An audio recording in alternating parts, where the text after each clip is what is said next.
자, 오늘 교제 예배에 대하여 오늘 좀 마무리를 짓도록 하겠습니다. 교제 56쪽 살펴보시고요. 자, 오늘 좀 빨리 진행하도록 하겠습니다. 내일 특별 새벽 기도회가 있으니까 우리 또 준비하는 입장에서, 자, 예배는요 전적인 나의 포기와 자기 부인을 통하여서 오직 하나님만 드러나는 거라고 말씀드렸습니다. 그게 바로 히브리어와 헬라어와 그리고 영어의 원어적인 언어의 뜻이었습니다. 그리고 예배 모델로 우리는 레위기에 나타나는 5가지 제사법을 통하여 완전히 나를 불태우는 번제로부터 그리고 삶의 현장에서 나누는 것까지 화목제까지 우리가 살펴보았습니다. 자, 오늘은요 제3번, 왜 지금은 구약과 같은 제사 예배를 드리지 않을까요? 자, 여러분 히브리서 10장 한번 펴보십시오. 히브리서 10장. 자, 이 히브리서 10장은요 사실 좀 중요한 말씀입니다. 왜냐하면 우리가 구약 제사에 대해서 왜 그 구약 제사를 드리지 않는지에 대하여 명확하게 나와 있으니까요. 자, 10장 9절부터 18절 말씀이 그 한 단락인데, 자, 먼저 우리 10절을 다 같이 읽겠습니다. 10절 시작. 이 뜻을 따라 예수 그리스도의 몸을 단번에 들이심으로 말미암아 우리가, 여러분 단번이라는 말에 동그라미 쳐놓으세요. 단번에.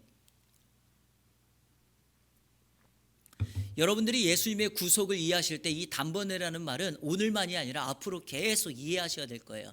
영어로 once for all 그랬어요. 모든 것을 위하여 단번, once, A-N-C-E. 무슨 의미일까요? 모든 인류를 위하여 예수님께서 딱 한 번 구속의 죽음으로 인류의 구원을 완성하셨다, 이 의미입니다. 자, 우리 12절도 같이 읽겠습니다. 12절 시작. 오직 그리스도는 죄를 위하여 한 영원한 제사를 드리시고 하나님 우편에 앉으사. 자, 여기 죄를 위하여 한 영원한 제사가 뭡니까? 예수님의 십자가의 죽음이죠. 바로 그 십자가의 죽으심 한 번으로 말미암아 영원한 제사, 즉 인류에까지 앞으로 오고는 모든 세대까지 미치는 효력이 발휘합니다. 이해되셨죠? 자, 그래서 왜 지금은 구약과 같은 제사를 드리지 않습니까? 첫 번째, 예수님이 단번에 영원한 제사를 드렸기 때문에, 예수님이 단번에 영원한 제사를 드렸기 때문에. 자, 두 번째, 왜 우리는 구약의 제사를 드리지 않나요? 영원히 온전케 되었기 때문에, 영원히 온전케 되었기 때문이죠.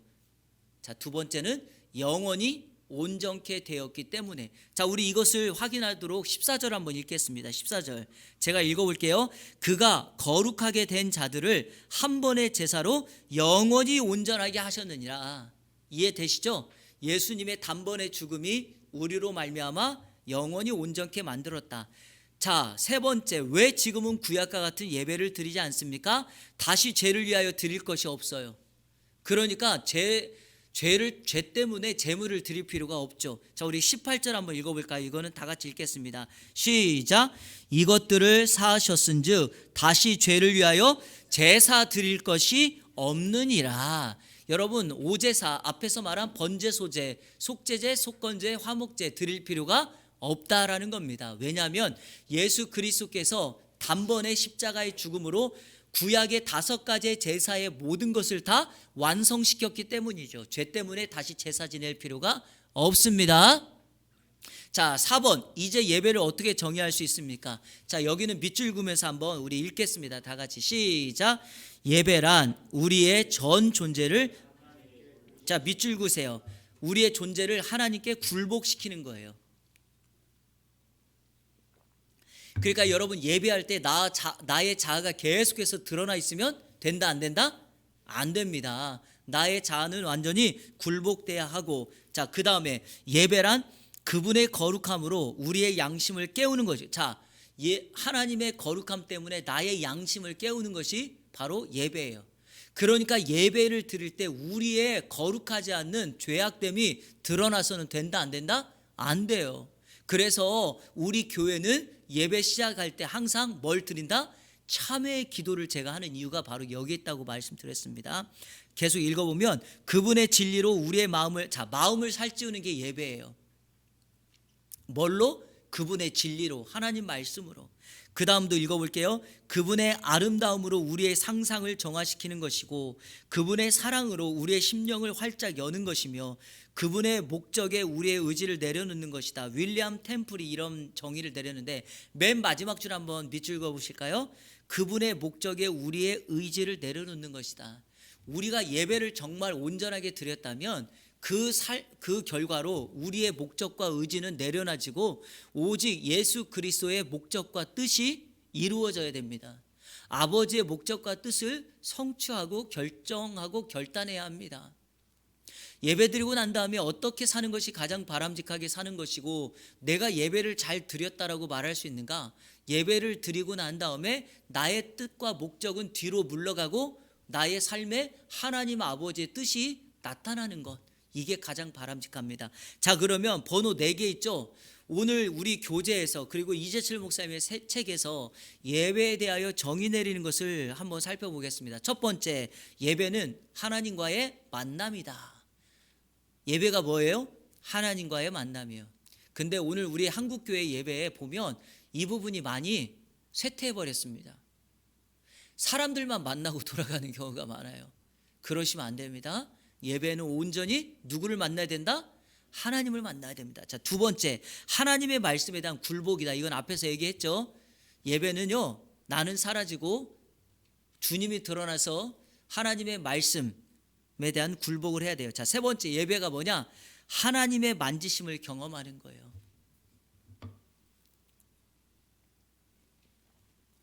예배는 하나님의 임재 현장이기 때문에 반드시 예배에는 하나님의 만져주심, 성령의 터치가 있어야 합니다. 그래서 기도하실 때 이렇게 기도하셔야 돼요. 하나님, 오늘 예배를 통하여 하나님의 만져주심의 역사, 성령의 터치가 있기를 원합니다 라고 말씀해 주셔야 돼요. 자, 네 번째, 삶 속의 적용과 실천으로 마무리되는 것이 예배예요. 자, 예배가 뭐예요? 결과적으로 예배는요, 우리가 이렇게 주일날 모여서 예배드리고 난 다음에 우리의 삶 속에 적용과 실천으로 마무리돼야 돼요. 예배는 뭐냐? 삶 속에서 적용과 실천으로 마무리되는 것이 온전한 예배이다. 이해되셨죠? 자, 여기 보니까 5번 교회 주보를 살펴봅시다 그랬는데 왜 교회 주보를 살펴보라고 하는가?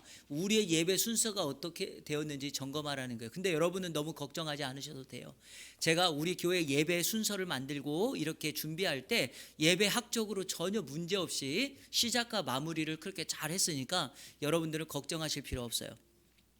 자, 여섯 번째, 온라인 예배에 대하여 생각해 봅시다. 이거는요, 요 근래 와서 새롭게 여기에 질문지에 들어간 거예요. 코로나로 인하여 온라인 예배가 강성해지며, 물론 코로나 이전에도 온라인으로 예배드리는 성도님들이 있어요. 여러분 어떻게 생각하십니까? 제가 부탁드린 건 가능하면 대면 예배를 드리시는 것이 가장 좋아요. 하지만 온라인 예배를 드려야만 하는 분들이 있어요. 주일에 꼭 일을 하셔야만 하는 여러 직종이 있습니다. 예컨대 병원에서 일하시는 분들, 국가의 치안과 또 국방을 담당하는 군인이나 소방관이나 경찰관이나 이런 분들은 어쩔 수 없어요. 그런 분들에게 그 직장 그만두고 교회 나오라고 말하시면 안 돼요. 여러분, 누군가는 해야 되는 일인데 그런 일일수록 우리 크리스찬들이 그곳에서 더 선하게 일해야 돼요. 그럼 온전한 주일 성수를 하지 못하지 않습니까? 안식일은 사람을 위하여 있는 거예요. 이거를 제가 합리화하는 것이 아니라 그분이 그 외에 온전히 예배를 드리고 주일날도 출근하기 전에 아니면 주일에서 이렇게 온라인을 통해서 구별되어 예배드리기 때문에 우리가 그렇게 그런 직종을 뭐라고 하면 안 됩니다. 하지만 반대로 나의 개인의 유익과 만족을 위하여 내 편리대로 이렇게 온라인 예배를 드린다? 그러면 이건 좀 조심하셔야 돼요. 예배의 원 목적은 뭐냐? 대면 예배야. 대면은 다른 게 아니에요. 현장에 나와서 예배드리고 시간을 떼고 마음을 구별하여 하나님을 온전히 바라보고 집중하고 하는 예배, 이게 중요합니다. 그러니까 우리는 온라인 예배를 그렇게 생각해야지 또 온라인 예배 자체가 완전히 나쁘다라고 말하면 안 돼요. 자, 그리고 또 하나, 여러분 병원에 있는 분들은 어떻게 해야 돼요? 온라인 예배 드리셔야죠. 그런 분들을 위해서라도 우리가 이렇게 한다라는 사실을 긍정적인 부분으로 이해하시면 되겠습니다. 자, 넘겨보십시오. 58조. 자, 사도행전 24장 1절과 25장 1절 2절을 읽고 대제사장들과 장로들의 문제점이 무엇이었으며 왜 그런 문제를 안고 있었는지 생각해 봅시다. 자, 그러면 한번 사도행전 24장 1절 한번 펴보세요. 자, 이 성경은 제가 사도행전 강의할 때 말씀을 드렸지만 바울이 신문을 받는 이 장면입니다. 신문 받는. 자, 사도행전 24장 1절 같이 읽겠습니다. 시작. 닷새 후에 대제사장 아나니아가 어떤 장로들과 한 변호사 더둘로와 함께 내려와서 총독 앞에서 바울을, 여러분 이게 누굽니까? 벨릭스 총독 때예요. 아시겠죠? 자, 벨릭스 총독 때 대제사장 아나니아가 어떤 장로들과 더둘로라고 하는 변호사를 데리고 와서 누구를 지금 고발하고 있죠? 바울을 고발합니다. 이해되셨죠? 자, 시간이 2년이 지났습니다. 자, 먼저 한번 24장 27절을 읽겠습니다. 시작.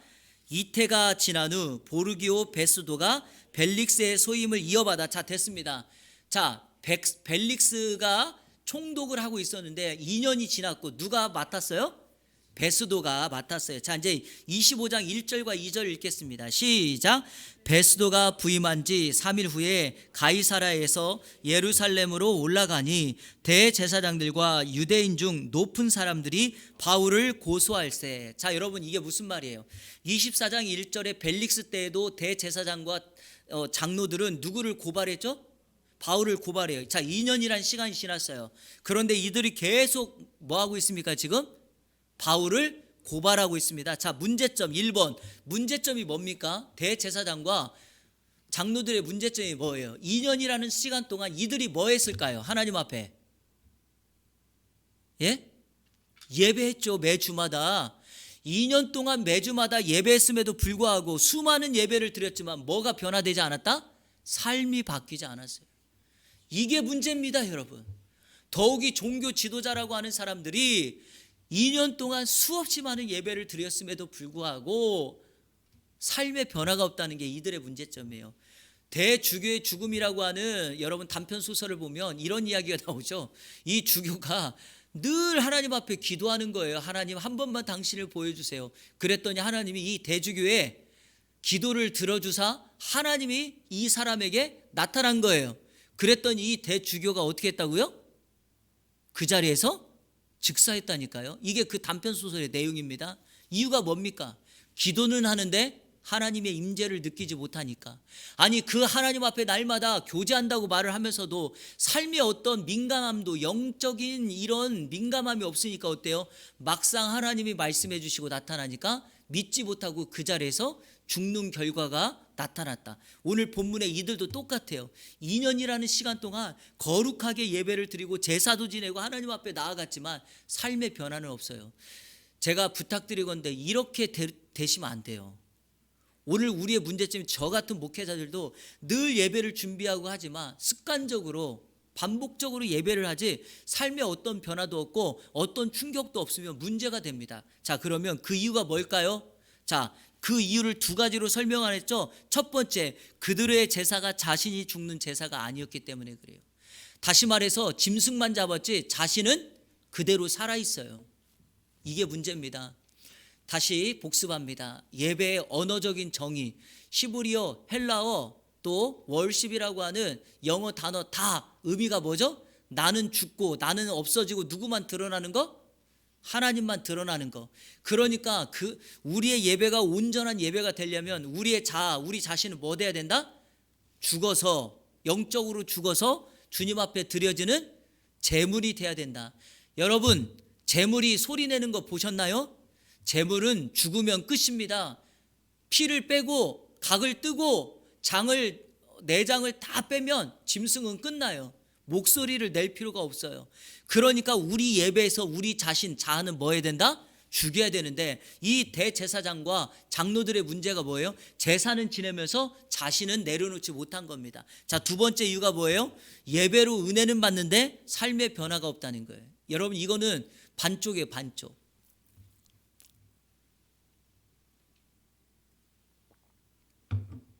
내가 예배를 온전히 드렸다면 그 예배를 통하여 삶의 변화, 일어나는 것이 예배의 정의죠. 자, 우리 앞서서 예배의 정의 네 가지 중에 네 번째가 뭐였죠? 예배는 삶 속에서 실천과 적용으로 나타나야 된다 그랬죠?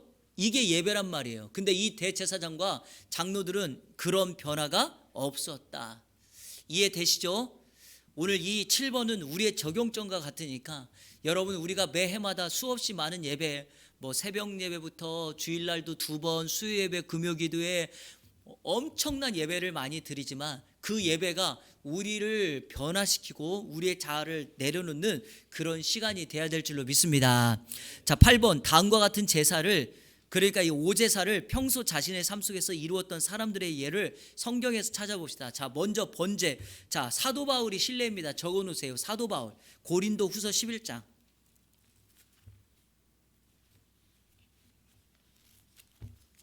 자, 고린도후서 11장, 바울의 번제 예배가 어떠한 모습이었는지 한번 볼까요? 고린도후서 11장 23절 이하. 자, 제가 읽겠습니다. 그들이 그리스도의 일꾼이냐 정신없는 말을 하거니와 나는 더욱 그러하도다. 내가 수고를 넘치도록 하고 옥에 갇히기도 더 많이 하고 매도 수없이 맞고 여러 번 죽을 뻔하였으니. 자, 여러분, 이 말씀이 그 유명한 뭐죠? 바울의 고난, 바울이 복음 전도 하다가 당했던 고난을 이렇게 쭉 소개하는 거예요. 그런데 여러분, 바울이 이런 엄청난 고난을 당했다고 해서 전도를 멈추던가요? 그렇지 않습니다. 그리고 왜 그런가? 바울은 하나님 앞에 자기 자신을 번제로 완전히 불태워 제사 드렸기 때문에 이렇게 고난을 당하지만 한 번도 원망하거나 자기 자신을 이렇게 드러내놓지 않습니다. 이게 바로 바울이 하나님 앞에 드렸던 번제의 모습이다. 자, 두 번째, 소제. 여러분, 소제가 뭐죠? 곡식으로 드리는 제사. 그리고 소제의 목적이 뭐예요? 삶의 헌신과 충성을 다짐하는 거죠. 자, 창세기 4장 16절 17절. 자, 우리 한번 펴보세요. 자, 창세기에서 우리는 아벨과 가인의 예배를 지난번에 보았습니다. 자, 그런데 그 이후에 한번 보겠습니다. 자, 4장 16절. 가인이 여호와 앞을 떠나서 에덴 동산 놋 땅에 거주하더니 아내와 동침하여. 자, 가인이 아내와 동침하여 임신하여 누구를 낳았어요?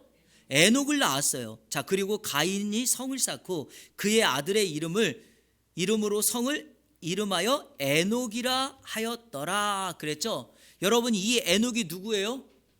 생명의 표식으로 나온 이름이 에녹이에요. 가인은 하나님 앞에 실수했지만 가인에게도 하나님이 자식을 주고 에녹이라고 말하며 그 에녹으로 말미암아 생명을 이어가는 생명의 표 에녹을 주셨다라는 것은 궁극적으로 무엇일까요? 바로 이제 이 생명을 통하여 봉사하라고 주님이 그 가인의 대를 끊지 않고 계속해서 자손을 이어간다라고 하는 것입니다. 이해되시나요 혹시? 이해돼요 안 돼요? 여기서 말하는 에녹의 에녹성은 여러분 에녹 하면 누가 생각나나요? 에녹, 하나님과 300년 동안 동행하다가 죽음을 보지 않은 에녹 있죠? 여기서 말하는 에녹은 그 에녹이 아닙니다.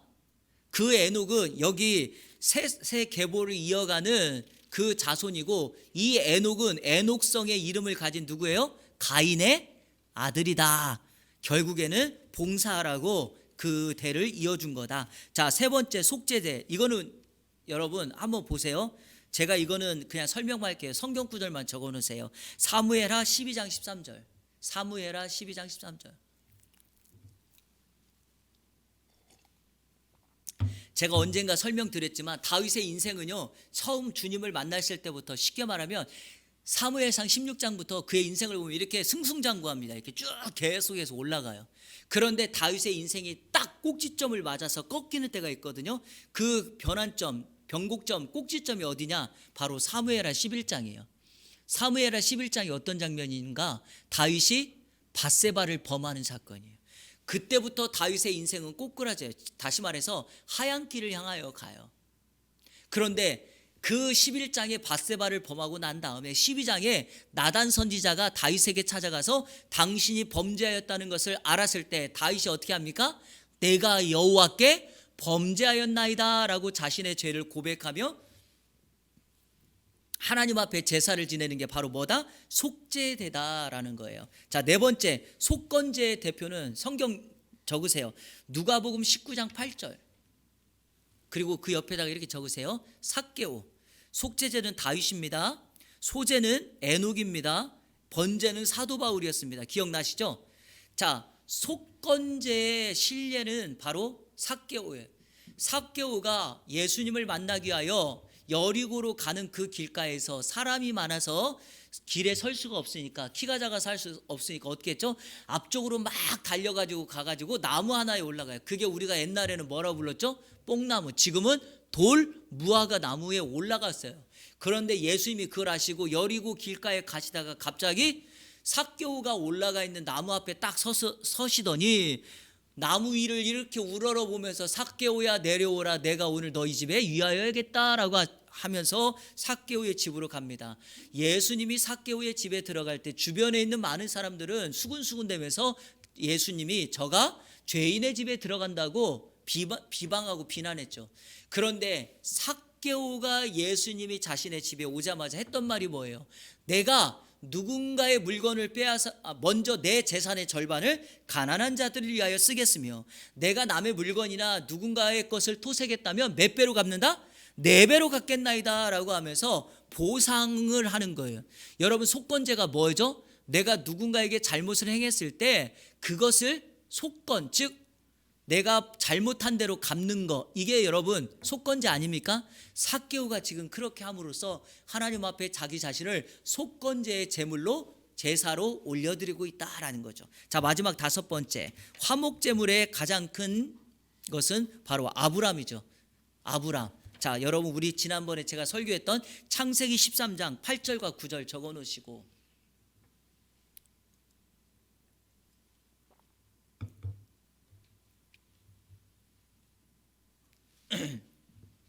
여러분, 창세기 13장 어떤 장면이죠? 아브람과 롯이 헤어지는 장면이죠. 그때 아브람은 뭐 하죠? 롯에게 내가 먼저 선택하라고 양보합니다. 그것은 아브람이 자기 자신을 내려놓지 않는 순간, 그러니까 내려놓지 않으면 이거는 불가능한 거예요. 삼촌이고 나이가 많고 믿음이 더 강했던 아브람이 자기 자신을 화목제의 제물로 드렸기 때문에 이 일은 가능하게 되었다. 자, 여러분, 성경이 이게 대표적인 5 사람의 모습입니다. 그러면 여러분도 그렇게 하실 수 있겠죠? 번제부터 화목제까지 이런 모습이 하나님 앞에 예배하는 거고 우리의 삶으로 나타나는 거다. 그러니까 번제, 소제, 속제제, 속건제, 화목제는 우리가 오늘 제사는 드리지 않지만 우리 삶 속에서 이렇게 실천함으로 인하여 뭐 하는 거예요? 동일하게 이 제사를 정신을 가지고 살아가게 된다. 자, 9번, 결론적으로 우리가 예배를 드려야 하는 이유를 딱 한마디로 말해봅시다. 자, 이거는요 여러 가지 설명을 할 수 있지만 제가 이재철 목사님의 책에 나와 있는 거로 결론을 짓겠습니다. 우리가 하나님을 예배하는 것은 짐승과 인간의 가장 큰 구별이라는 거예요. 이 말인 즉슨 우리가 하나님의 형상으로 지음받았기 때문에 하나님을 예배하는 거예요. 이게 예배를 드려야 되는 이유예요. 만약에 하나님의 형상으로 지음받은 우리가 그 하나님께 예배하지 않는다라는 말을 뒤집으면 무슨 말이 될까요? 짐승과 같은 사람이 된다는 거예요. 짐승처럼 사는 거예요. 그래서 예배는 인간만이 하나님 앞에 그 형상을 회복함으로 온전히 드릴 수 있는 하나님과의 친밀한 관계다라는 거예요. 하나님이 기본적으로 만든 짐승들은 다 얼굴과 시선이, 눈이 어디를 향하고 있죠? 땅을 향하고 있어요. 오직 2발로 다니는 하나님의 형상을 가진 사람만이 하늘을, 앞을 보게 되어 있어요. 그 자체가 바로 하늘에 계시는 하나님께 뭐하라? 예배하라는 하나님의 사인이자 약속인 거예요. 오늘 이 하나님 앞에 우리의 온전한 예배를 드림으로 하나님의 형상을 회복하는 저와 여러분 되시기를 주님의 이름으로 축원합니다. 자, 마지막 10번 여기 보세요. 자, 예배당 예배, 온라인 예배, 삶의 예배. 여러분들은 이 세 가지 중에 지금 예배를 어떻게 드리고 계세요? 혹시 예배당 예배의 모습 속에서 여러분들이 자 여기 개선해야 될 점이 있습니까? 적어보세요 한번. 이거는 그냥 개인적으로 답은 없어요. 여러분 자신이 한번 스스로 점검하면서 오늘 이렇게 주일마다 이렇게 이 자리에 와서 예배 드릴 때 나의 예배 모습이 어떠한가 한번 점검해 보세요.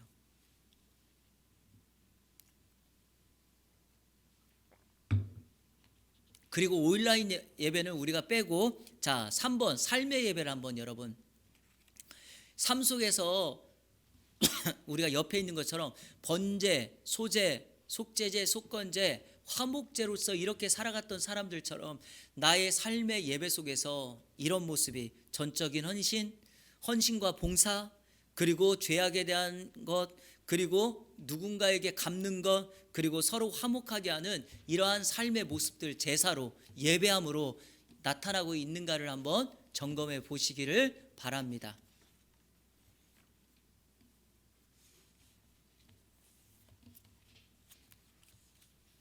자, 마지막으로 적으시고 마무리 짓겠습니다. 오늘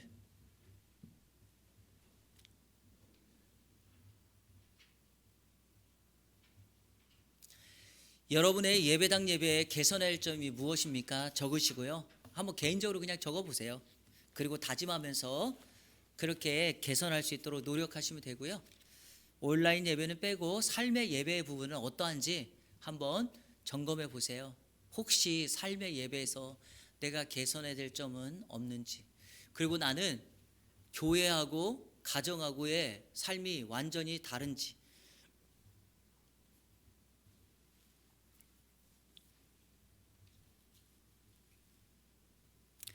예배에 대해서 좀 여러분 중요한 거 많이 했습니다. 그죠?